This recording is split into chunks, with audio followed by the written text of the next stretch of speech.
We're into the advanced design stage for Tundra, and we started thinking about Sequoia at that time. So we hadn't even really approved this yet, identified it as a direction we're going to follow, and we were already thinking about Sequoia.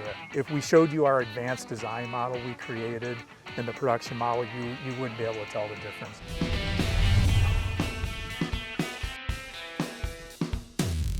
Well, we knew that Sequoia was a derivative model based on Tundra, so we were going to be sharing, basically B-pillar forward, and that's how we make Sequoia affordable for our customers. We build it off Tundra, and it meets their needs as well, what they're doing with it.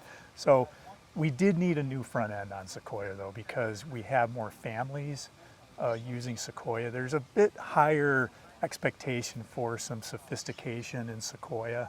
Doesn't have a bed on it, so we tried to factor that in. And there are also a lot of women and moms that love Sequoias too.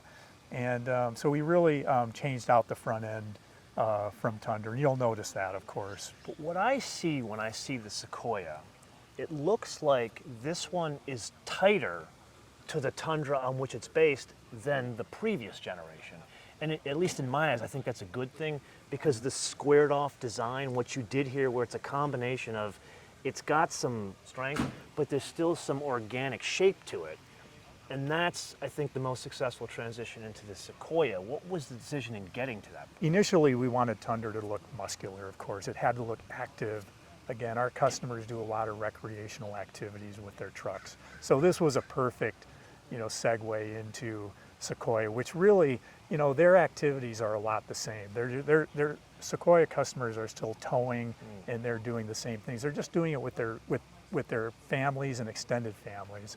So we thought, this kind of chiseled language that we introduced here with these kind of interlocked components, because interlock suggests strength, something unbreakable.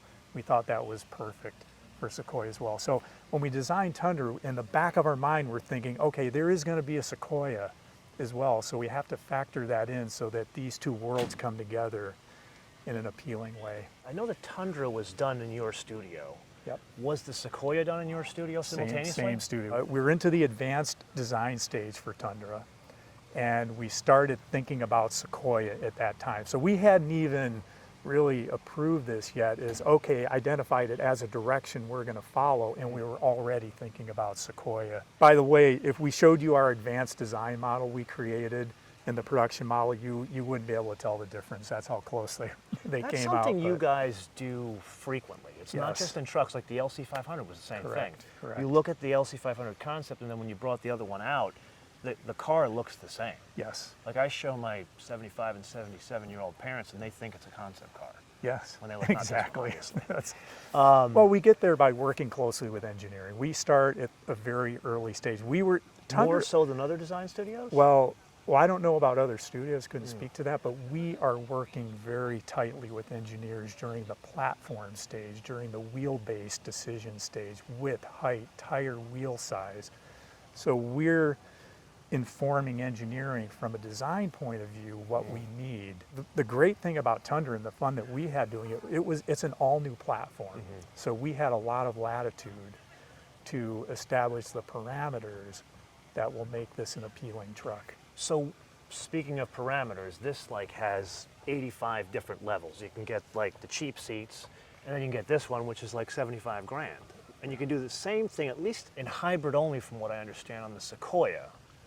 Was there the concept when you first started out with the Sequoia that you got to make it this super fancy one, or was there a discussion of, hey, let's have a cheaper one without a hybrid? We have to think about the competitive landscape, and everything exists, and what our customers are cross-shopping. We're not going to compete with their volume, there's no way, but we don't have to either.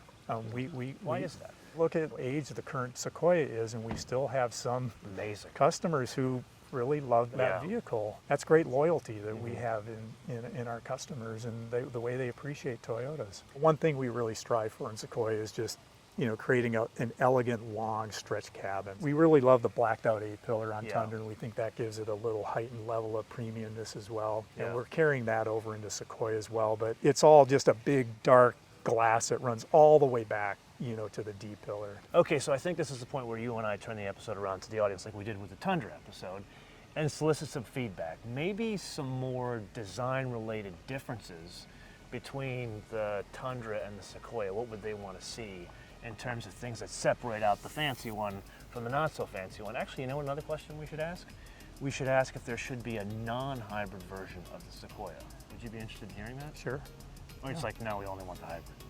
Well, I think the hybrid's awesome. I mean, It that's is the one pretty I would cool. get. But 583 pounds of torque is an unusually good thing. And on the Tundra, I obviously haven't driven the Sequoia yet. you get great fuel economy as well. But it pulls like a freight train. The combination of that system with the 10-speed auto actually works incredible. That's what I said in the episode. Anyway, you know what? We'll save that for the Sequoia episode when you drive it.